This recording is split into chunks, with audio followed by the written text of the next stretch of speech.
Welcome back to another episode of the Vinyl Resting Place podcast. My name is Barney Howe. And I am Dapo Agiri, and we are very, very pleased to be joined by a man who wears many hats, I would say, and I don't think I could even do him justice. I'm going to let him introduce himself. Lemzi, welcome.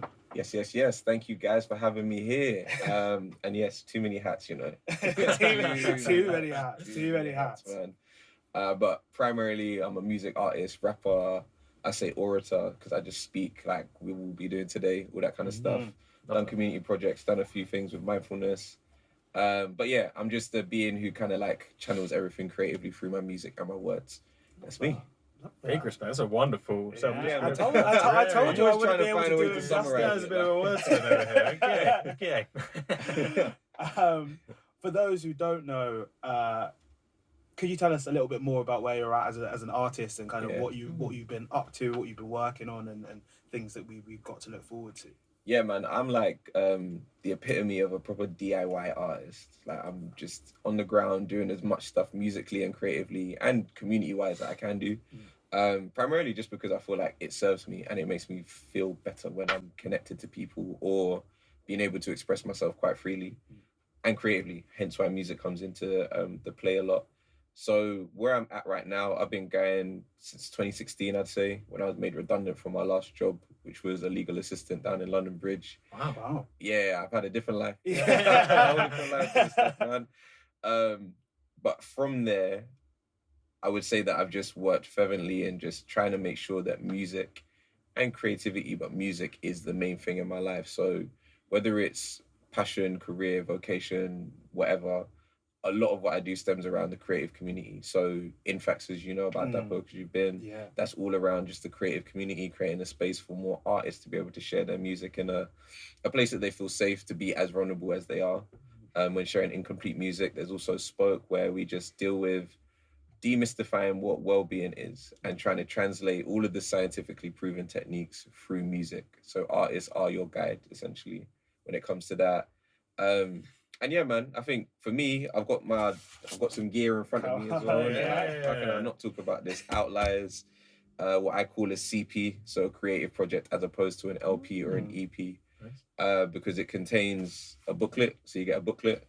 It's also got a vinyl, but more than that, the structure is like an audiobook album. So throughout lockdown, I kind of didn't know what I was doing. As we all do. I didn't know what I was doing, but I was writing a fair bit of random music, and I think the creative process for me was, how do I assimilate these songs that seemingly don't go together, but I'm going to make them seem like there is an order here or a purpose behind everything that's there. And yeah, man, that's how I got to Outliers, which is out right now. You can purchase that as we speak. I've listened to the project and it is unbelievable. I'm a big fan. Like, thank you, man. As someone that I know personally, but learning about your music, hearing your music after meeting you, I would definitely recommend people check it out. And I would also recommend Infax events.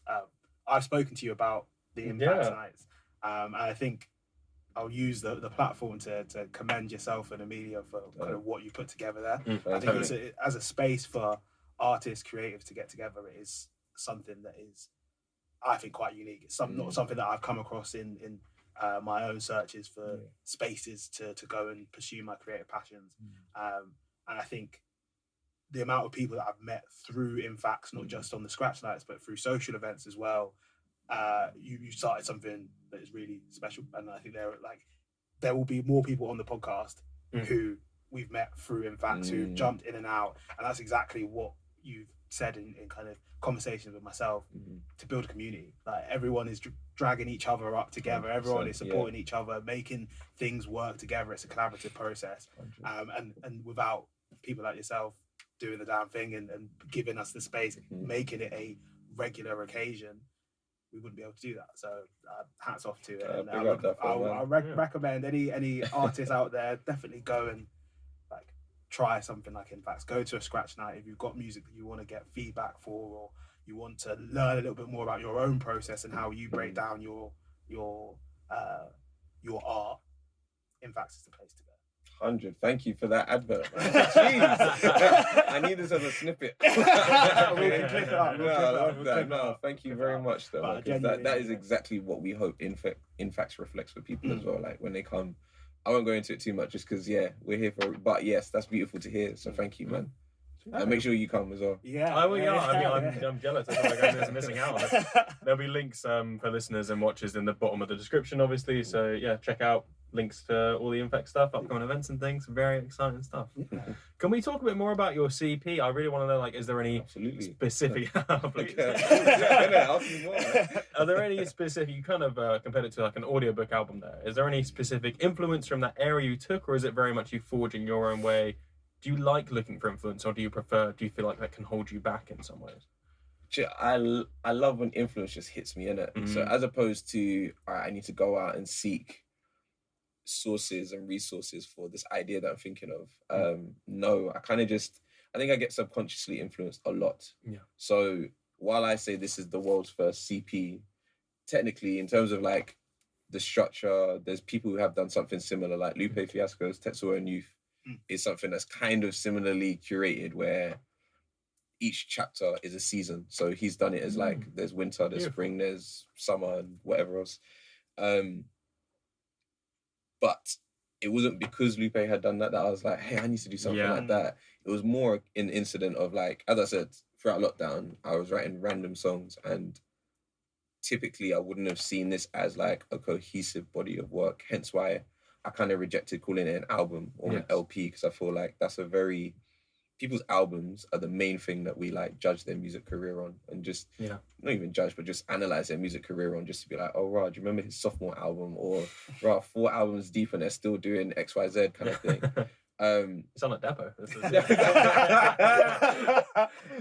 Because it's real, like albums that is the thing in it, and projects as well, generally speaking. But I feel like this one is different to if it's just me really focused on creating a cohesive body of work, it wouldn't sound like this. Okay. This is like I'm in sporadic spiraling mode. Oh, this has caught my attention right now. Oh, I can talk about this. Oh, this has just happened to me.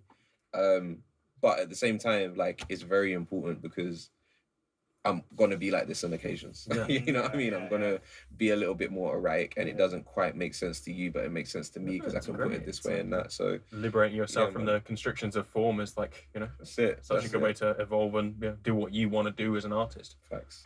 Amazing. Like you said earlier, we are here for a specific reason. For those who are joining us for the first time, Vinyl Resting Place kind of structures in a fairly uniform way. We ask you a little bit about what your Vinyl Resting Place album will be, and we'll discuss a little bit more about kind of the reasoning behind it and the story and the context behind you picking that album. So without further ado, could you let us know what your Vinyl Resting Place album is? Yeah, my one is Kendrick Lamar, To Pimp a Butterfly. It's a great album. Yeah. It is a great album. It's an unbelievable album. Very, very strong pick. Should we get our elephant in the room out of the way now? So we did a episode coming out this series where we ranked Kendrick's 5 out. We restricted it to Pimp a Butterfly, Damn, Section 80, Good Kid, Mad City, and what was the fifth one? Mr. Morale. Morale. Yeah. And someone in this room put To Pimp a Butterfly as the 5th best album. And when we say someone, we mean me. We mean me. It was whack at the time, and it's whack now. Yeah, it was. I put fifth. Yeah, I put it 5th. Oh, right, we got to talk about it. We've got to talk about it. We've got to talk about it. But I just wanted to like get it out of the open. Yeah, okay, cool. But let me caveat that by saying I still think it is like a 9.5 out of 10 album. We were splitting hairs in this episode, but really glad you brought it on. Can you tell us a little bit more about why and what it means to you as a piece of work? Sure, yeah. He's rattled. He's rattled. Like, 5th, really? Oh man. To Pimp a Butterfly to me is the best to me it's the best album that has been made in the last 20 years, I'd say. Something like that. 15 years definitely, 20 is maybe a bit of a push. And the reason I say that is just because, let me go back. The reason I like this album so much is because prior to that album coming out, I'm a bit of a nerd when it comes to some of this hip hop stuff and I follow people quite closely. Kendrick is someone who at that time I was new to following, but I was following him quite closely. And I just remember some of the conversations that he was having with people, like when he went on Hot 97 and I had come out and he was just talking about why it was important for him to do that single. Yeah. And don't expect anything, expect the unexpected. Like, it's not going to be what you think it might be just because I did Good Kid, Mad City kind of thing. But there were also like some more esoteric principles, some very like African-American principles that he was looking at around the time. And I was like, this coincides with where I'm at in life right now. I think I've just finished uni where I've gone deep into looking at a lot of that kind of stuff. And when I heard the music, I was like, shit, this guy has delivered. Like, from the first tune, I was like, the first song threw me off. Yeah. I just didn't know if I liked it. I was like, I'm not sure, Yeah. I'm not sure. But as I'm listening to the whole thing, I'm just like, nah, this is such a timestamp. Like, you know what America was like in January 2015, late 2014, based off of this album. And I think another thing is just because it was actually connected to so many things that were happening. So you had people like, I don't want to not say people, Trayvon Martin, I Can't Breathe. There was so many incidents where it felt like something needs to be said about this. And using his full influences from 70s funk music to having Dr. Dre and Snoop's voices there, to having some of the other writers, I just thought, no, you've encapsulated exactly what a classic album is meant to do. Yeah, and I think I agree. We agree. Yeah, you all agree. It's cool. It's really difficult to kind of ignore the cultural significance of the album. And I think we said it on that episode that we mentioned.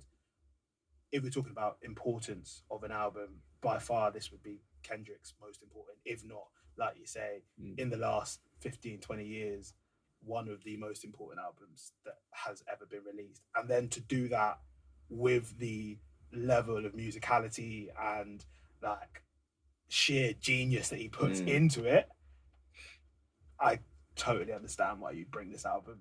For like when we talk about vinyl rest in place albums, I think it's a concept that has grown and developed since we've been in the process of growing the podcast. And it genuinely is something that will carry with you till the end of time. Like, it is a timeless album. It's funny because it's not the one that I listen to the most. Yeah. And that's why, it's a tough listen. It is. Right, there's a lot to get through. There's a lot of looking in the mirror that you have to do. There's a lot of just work that goes in listening to Pimp a Butterfly. So I don't listen to it the most. However, I just appreciate what it is constructually, creatively, artistically, socially, like all of these different facets that he seems to hit. I just think, you smacked it with this one. And this, if I was to say his best one, I would say this is his best one. It's not my favorite one, though, just because I don't listen to it the most. But incredible. What would be your favorite one? Probably Good Kid, just because that's one where I'm like, I can put this on any time. Any gym, driving, walking, whatever. I can slap it on. But I really like Mr. Morale. I think Mr. Morale gets a bad rap, to be honest. It does. No one talks about it. I think it was a really, really good album. Right. And like, I think that's his most important in his own catalogue kind of thing. do you reckon? Yeah. Really? Yeah. Like, if I was Kendrick, I would be thinking, great, but the way I had to do this, I had to do this. So first, I think even despite Kendrick's plaudits that he gets his flowers all the time. I think that album specifically and the tour that went around with it and how epic a scale that was.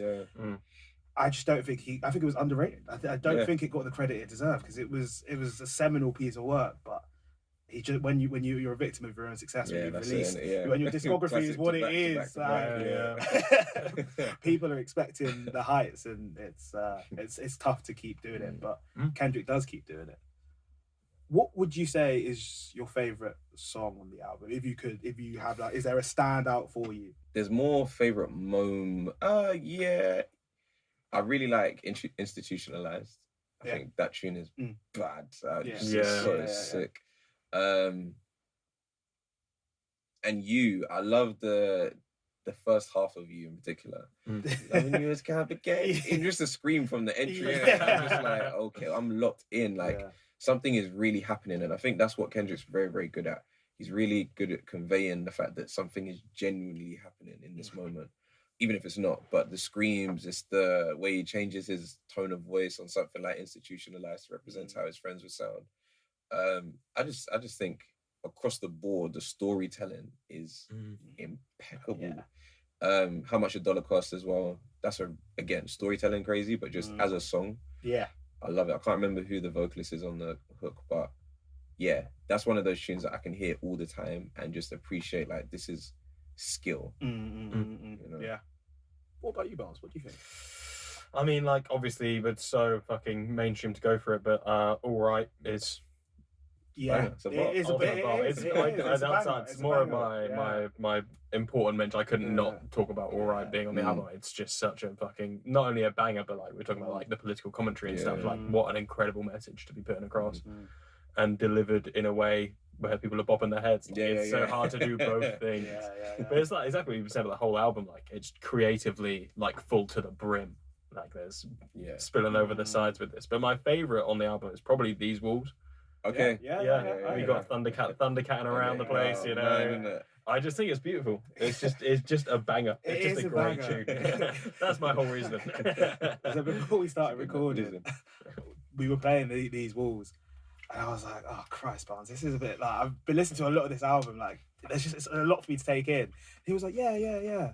Little did I know that it's his favorite song of the album. But yeah, I think I can understand why These Walls would be top. I think the songs that you've chosen are the songs that carry this album from like a commercial point of view, and I think that's one of the things within hip hop that is always very difficult, where you're balancing saying what you want to say and kind of paving your way creatively, and actually you got to pay the bills. And it's true, and obviously there is an intersection where you can appeal to the masses whilst also doing what you need. But when you are at the level that Kendrick is at, and you are trying to make as poignant a statement as he is, to then incorporate that with tunes that you can block out the words for a little bit and just listen to it as a bop, is insane. I think with All Right though, as part of my deep dive over the past couple of weeks since you told us we were doing this album, I stumbled back across the Black Friday crossover with J. Cole. And I think I might prefer J. Cole's version. Like, interesting. As just a song to listen to, and the bars and the punchlines, I was like, ooh. Okay. I think that and I hadn't listened to Black Friday in a very long time, but the fact that I might prefer someone who's taken the J. Cole cover takes it away from my top spot. So it means Hood Politics is my number one. Hood Politics is also Hood Politics is so cold. It's just it's insane. It's insane. Someone said on TikTok, we haven't had a doot from Kendrick in 10 years. I was like, you're right. It's true. I think some of the pockets he finds is just ridiculous. Fun fact about All Right as well. I think that was initially gonna go to Fabulous. Yeah, really. Fabulous had the beat, and he actually made a version. You can find it on YouTube. Man, it sounds fucking great trivia. That's really have you heard the Fabulous version? I have. It's not as good. You do know I was epic. I just can't imagine it working the same. That's the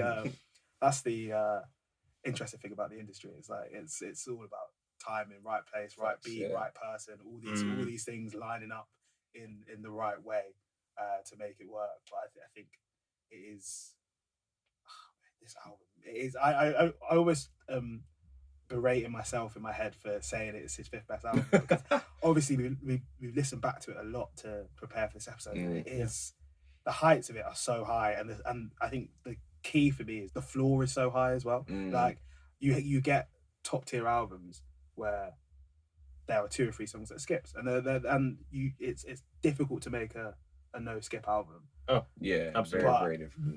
You almost can't start this album and not finish it. Like, it is meant to be listened to in all one entirety, and maybe that's why, as casual listeners, we won't go back to it on a regular basis, because that's not the intention for it. It's not meant to be you pick out the singles, you listen to the whole story and follow it through. Which kind of leads. I feel like we've glowed about this album for the last half an hour, but Lemzi, do you think it's a good album? Do I think? We have to ask everyone. You have to ask It's the everyone. format. It's the rules. Them's the rules. No, I think it's trash. Yes, I think it is a very good album. It is an easy one this week. It You know, is, it's, yeah. Sometimes we have to like prepare ourselves mentally to tell a guest that we hate their album. But this one's an easy one where it's pretty universally agreed. Right, next segment. Let's keep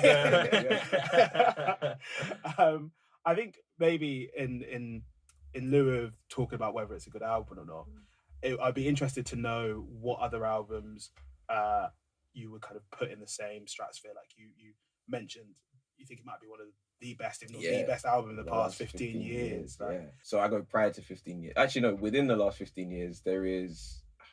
What's that Kanye one? My Beautiful Dark Twisted Fantasy. Yes. Very fair, yeah. Very fair. Is that Kanye's best album? Sorry, this is a digression, but is that Kanye's best album? I'm not mad if someone says it is. Okay. I'm not mad. Yeah. Because it's top 3 for me. So. What's your one? I don't know. That's the thing. Like, it's yeah. between, for me, College Dropout, Late Registration, and My Beautiful Dark Twisted Fantasy. Those 3 are my top 3 for Kanye. I got a good College Dropout of that. I agree. Like those are definitely the 3. Some people say Graduation. Yeah, I never loved Graduation like that, but some people do. Graduation's. I think Graduation was really, really good for the time that it came out. I don't think Graduation lasts the test of time. But you have to look at these things in their context as well. You know, he can't be doing things that he's doing now because he didn't have that growth as an artist then. Yeah, that is true. That's why Donda's the best album. Okay. No, it is not. Just because it's been on my mind. Life of Pablo, I think, is actually. I don't. Tunes, I think the whole album. I don't know, man. Maybe it is the tunes, but they start to stack up, and I think potentially like Ultralight Beam. I forget how much I adore that song, and song. I come back to it. I'm like, oh, that. I'm gonna got you. Oh, that is a big tune. Yeah, that was a really good time of life. Chance was at the peak of his powers. Like it was just before he fell off. It was great. It was great.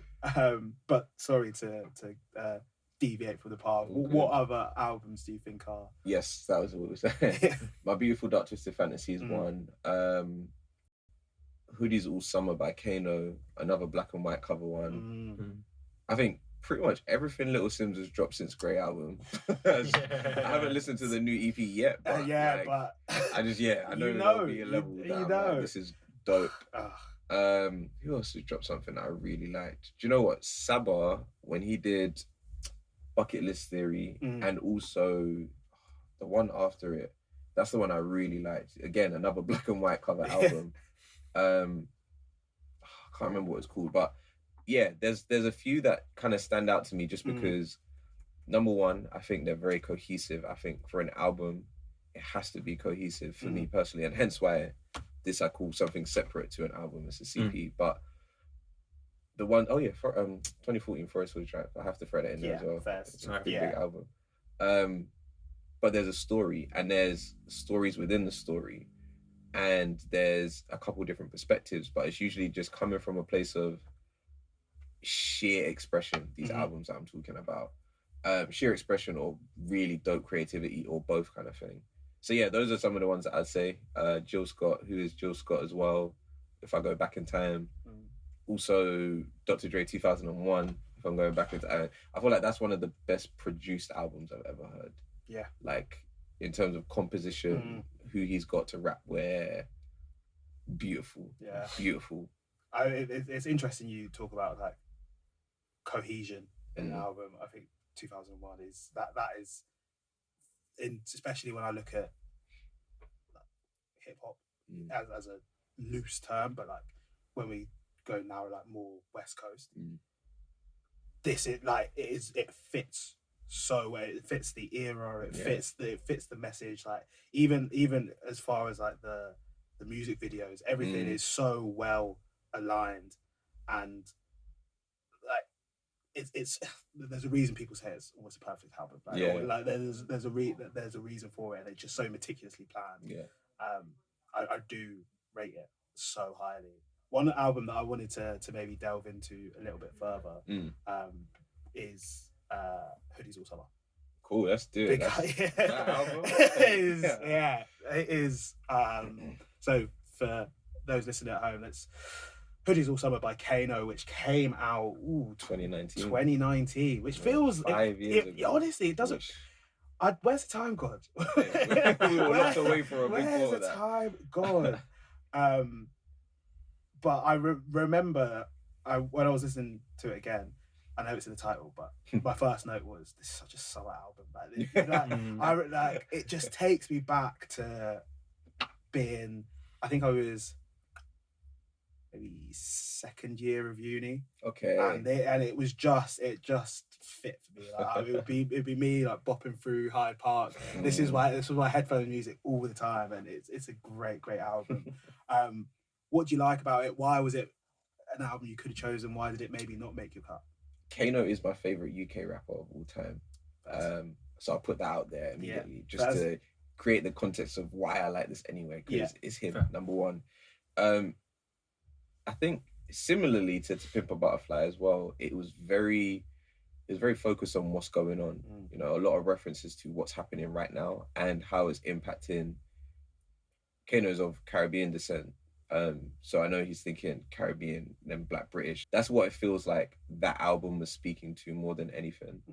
And similarly to even the CP, or when I referenced Lupe's, it felt like it was kind of split into almost 3 sections as well, where first section was very much, all right, I'm going to talk to you. Second section is a bit more going back to the islands with the influence. And then third section's like, I'm going to take your head off in numerous ways. whether it's Suck Your Mum, Class of Deja, like whichever else is there. It's just like, yeah, okay, we're going out with a bang. But again, just musically, intentionality wise, because I think he only worked with 2 producers on the whole album as well. And yeah, I just, as I said, cohesion. I really love cohesive bodies of work where someone who's a rapper displays top tier rapping abilities as well. So on Teardrops, yes, Teardrops, especially the second verse, there's a rhyme scheme that it's just, you have to appreciate when people are like showing how good they are in it. And on that second verse in particular, I'm like, okay, I would have to think about this if I'm gonna write anything as good as this kind of thing. Like it's proper sick, and he does it across the album. But yeah, that in particular, that's what kind of highlights for me. It's interesting. I have the same thing about vocalists, where if I hear something that I know that straight off the bat I couldn't emulate, that raises the stock of that piece of work or that song tenfold, because I'm just like, I don't really understand how you've done that. I don't really understand how you've done that. I've never really translated it to like writing bars or spitting bars or like the technique that goes along to it. Have you listened to or watched the like film project that went alongside the album? The one that has Trouble and Class of Deja. Yeah, the little like short film, 15 minutes. Yeah. If anybody hasn't seen it, go and watch it on YouTube. I think it's another layer to this album, which is really, really creatively strong. It shows the kind of talent behind the man. And again, talking about cohesion, it melds the points of the album. Like the messages he's trying to make are about kind of community, about the state of crime, knife crime, gang violence, all these sorts of things within the community that he grew up in, the where he's from. He doesn't only get out of the lyrics of the tune, but there's a film to tug at your heartstrings, and it's really moving. I was saying to Barney before we started recording, there's a bit where they're doing Class of Deja, D Double gets and Kano at the funeral, and you're like, that's what convinced me, yo, something sick is about to happen. You're like, this is it's heavy, and it's like raw emotion, real emotion, and you can relate it to real life, and to bring that across in a project alongside the quality of the music of the album. I think it goes back to that like conversation we're having at the start of this episode about like creative freedom and like doing what your creative work needs to be doing. That's why I like Kano a lot, is because I feel like he always has this vision and like the capacity not only to make an album that really sings in its own regard, but being like, I have a vision for this, and it is, I can better portray that by making a film and showing it in there as well. That's incredible. Like, he's on the nitty gritty of his lines and stuff as well. Like he is just so on it. And again, like I have no idea how rappers rap. I know like AB rhyme scheme. I don't know what he's doing, but it sounds great. Keep it up, Kato. Oh man. But yeah, this is such a good honorable mention. This is I think he's one of the few, like, we have some UK rappers who are hitting like the big leagues, mainstream, obviously like the Stormzy's, that kind of thing, but now like Sims and that are getting kind of starting to put their toes in that big worldwide ocean, and I think Kano is definitely on the way up. I feel like Kano has almost like transcended his initial goals. Like Kano through Top Boy, and he was just in Daniel Kaluuya's The Kitchen. Like, and those Netflix productions are no joke. Like those are big, massive, international. Huge. Like he is almost as well known as an actor than he is for rapping, which is crazy. Arguably, he's more well known as He's literally a globally renowned actor. At this point. And he hasn't dropped an album in 5 years. He's been busy. He's been working. But it's definitely, I think there are points in time with culture where different regions, different areas they get their rise and fall. And I think the kind of UK black culture in general, not just talking about music, but film, TV, theatre even, is not just growing in the UK, but is getting recognised all around the world. And like it's really having a golden era right now. The amount of drill that has now tried to emulate UK drill from around the world, like it's nuts, and it's good to see. Like it's what you want when you're. Like, I'm an Anglophile when it comes to all sorts of creators. Like I back British music, I back British theatre. It's just what we know, right? So it's biased. Don't get me wrong, but it is. But rightly so. Rightly so. Yeah, like there's in this tiny island, there is a lot of really amazing things to.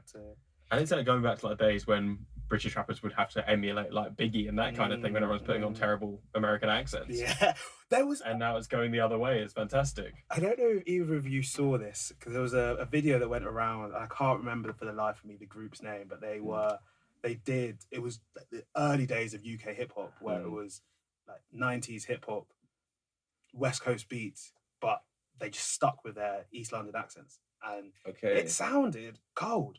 For me, if it had come out now, it's something that I would listen to. But at the time, obviously, it just didn't take off, didn't resonate. But I just don't see why everybody had to like hone in on that American. Is it, Task Force? Potentially, it did the rounds on my. I'm trying to think about it then, but yeah, there was definitely an era before grime and before garage where that seemed to, or around the times of garage where that seemed to be the thing, rap like the Americans rap, or you're doing the MC thing. And I'm actually very glad that grime won. Very glad. Because it's opened doors very differently. Because Boy in the Corner is actually another album that I should reference. Great album. Boy, that and Showtime, boy. But yeah, I feel like those contributors, the ones from early grime in particular, they're the ones who, out of anyone who we saw, really made it cool to be where you're actually from. And I remember hearing Dizzy in interviews purposely saying like, no, like when we hear Americans, we have to learn like what they're talking about, where this place is and what that is. So why shouldn't they have to do that with us as well? Yeah. And I thought that's exactly the attitude that you need at the forefront, pioneering stages of what you're creating, that you're so arrogant that everyone must know what's going on with you. And I'm like, no, I'm with it. It makes it so much more personal to have those cultural touchstones, even if like you don't relate to it absolutely, you can compare it to something in your life that you know intimately. 100%. That's what makes it special. Gorgeous. So when I sent the guilty pleasures karaoke question to Lemzi, the response I got back was, "I don't do karaoke." That is the truth. I agree. But every time I see it on TV, I'm like, I don't do karaoke. But if you were to do karaoke, what would be a tune that you would pick? Because Lemzi can hold a tune. He's got vocals. Yeah, man, I'm looking at the vinyl right in front of me. It's not lying now. It's not lying. Don't try and get me out here being like a singer. It's not happening, man. Do you know what's funny? I don't remember the song that I said to you before. However, a song that I might do is Encore by Cheryl. What's her name? It's one of them old school tunes that our parents would have loved. Hang on a sec. Cheryl Lynn. Yes. Oh wow. I've not thought about this song in a long time. That is a big tune. As I was driving here, what Usher tune was it that was playing? Was it? Yeah, I think it was You Remind Me of a Girl. Something like that as well. I'll probably get my bag. And then I feel like an Alicia Keys song I might do. That Diary tune. I need someone to go against. If it was Alicia Keys, no one is. That's my that. Is that yours? Yeah, that's your go. I've got my pitching right. I know. Key change everything up there. There. Me and my brother used to bang that tune. Good times. That's true. Your guilty pleasure, I actually found quite interesting because Barney would probably say that he's a straight up fan of this artist. So it's not even guilty. Yeah. No, It's not. So I'm in the same space, basically. It's cool. No, but we almost want to change the name Guilty Pleasure. Yeah. We're very much a proponent of like what you like. But gotta tell Barney. So my guilty pleasure was Miley Cyrus, Party in the USA. Just a banger. Why are you feeling guilty about having a good time? Just want to grab me. You're feeling guilty. Just want to grab me. I completely get where it's coming from though. It is like that classic American girl pop. She is the front page. So like, yeah. I feel like with Miley Cyrus, there's always going to be that thing, that cloud looming over her. There's that Hannah Montana. Yeah, because there's that transition and the whole kind of like foam finger era just does. I actually don't even mind the Hannah Montana thing because that was my little sister's or my youngest sister's favorite TV show, so I grew quite familiar with that. It was more the era of I'm gonna pretend to be hip hop and like fit into the culture. And then see you a lot later once I've got my popularity kind of thing. That was the era I thought, nah, this is messy. Yeah, because I think Part in the USA was just before her getting into that because Jessie J wrote this song for her, innit? Did she? Yeah, and I think that was another reason I liked it because I was like, I like Jessie J. I like Jessie J. I think Jessie J underrated UK pop star. She's got bangers. Also, she's got pipes. Yeah, she genuinely sings. Her voice is insane. Insane.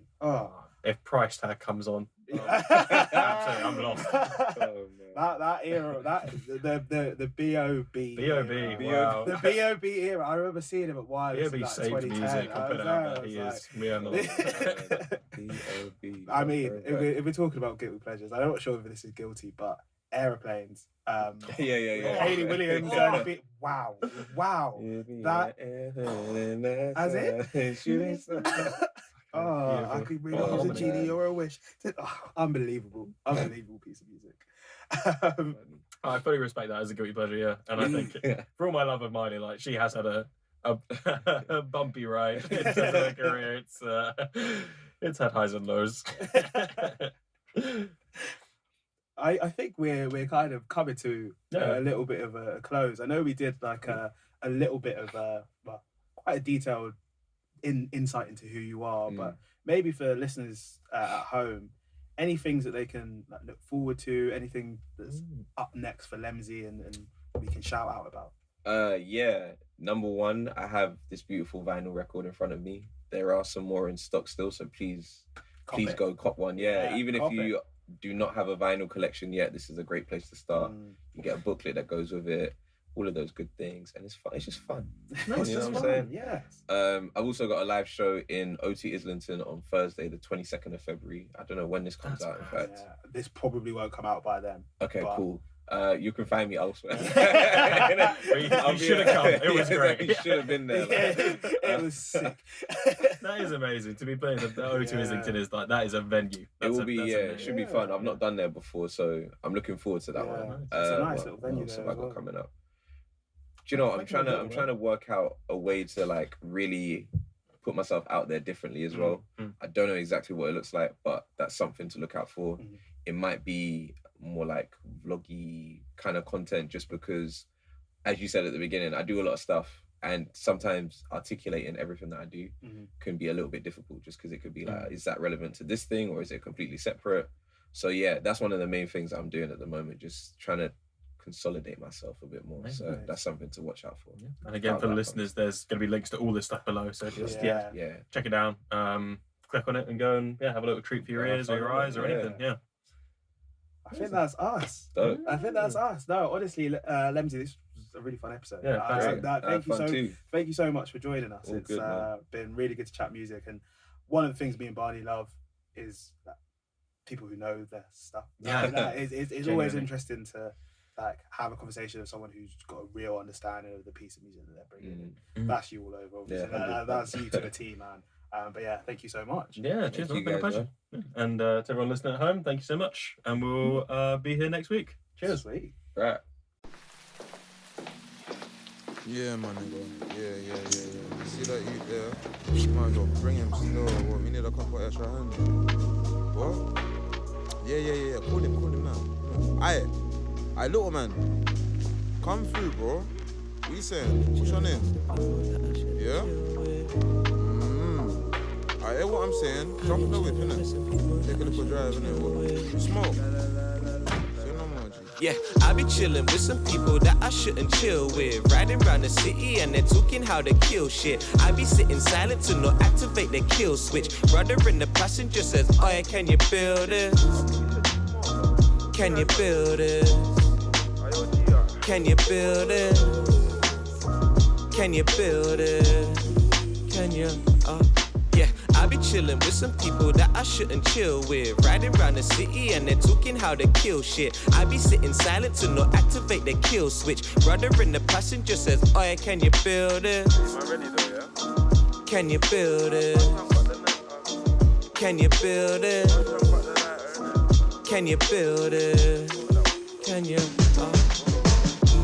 Riding around the city when it's dark out, but I really wanna go home so I could pass out. When I'm in the backseat, there ain't no laugh out loud. I swear I'm getting lost in the fumes of these clouds. Ain't getting high in the way that I'd want to, but you know I'm here, so I swear I could be on ya. We're only here cause we're always trying to conquer, and that's why you could be here no longer. What am I on this earth for? It ain't to back these tough wars. I gotta put myself first more. I know that I'd be worth more. Man, I've gotta pray out, gotta weigh out all of my options. Yeah, we got problems, and I swear they're locked in. When I be looking around, I ain't got no options.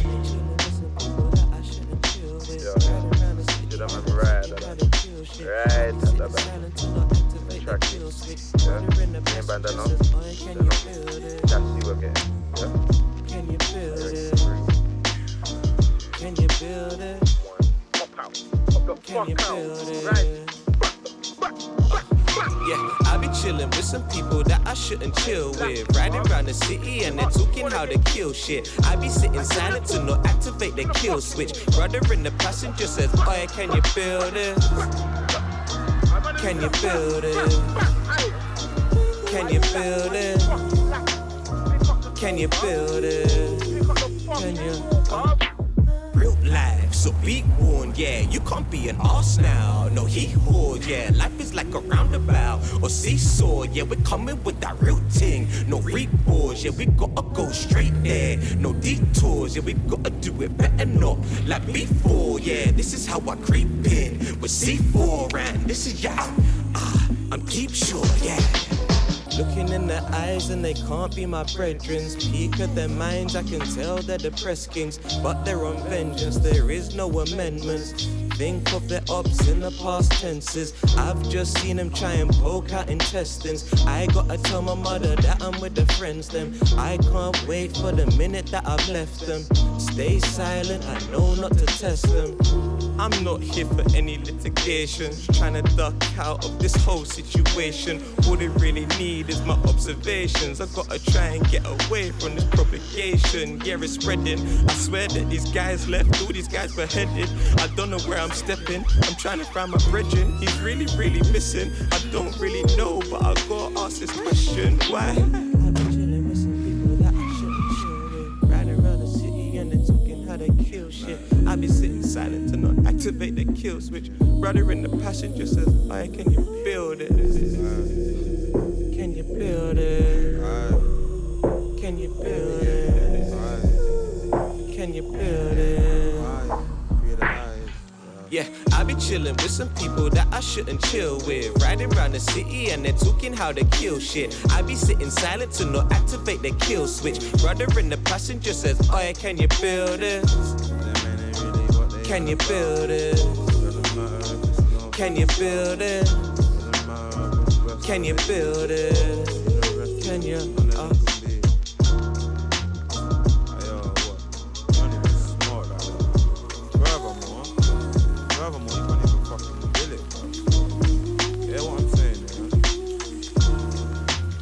Money for your oyster, put it in, you got the zip card thing. Yeah, jump on bus or something. One of you man, give him a pound for that fucking chicken and chips, man. Drop him off, man. I know you know your way home, innit? Obviously, don't try to tell no one about this, innit? Obviously, when I get back at ends,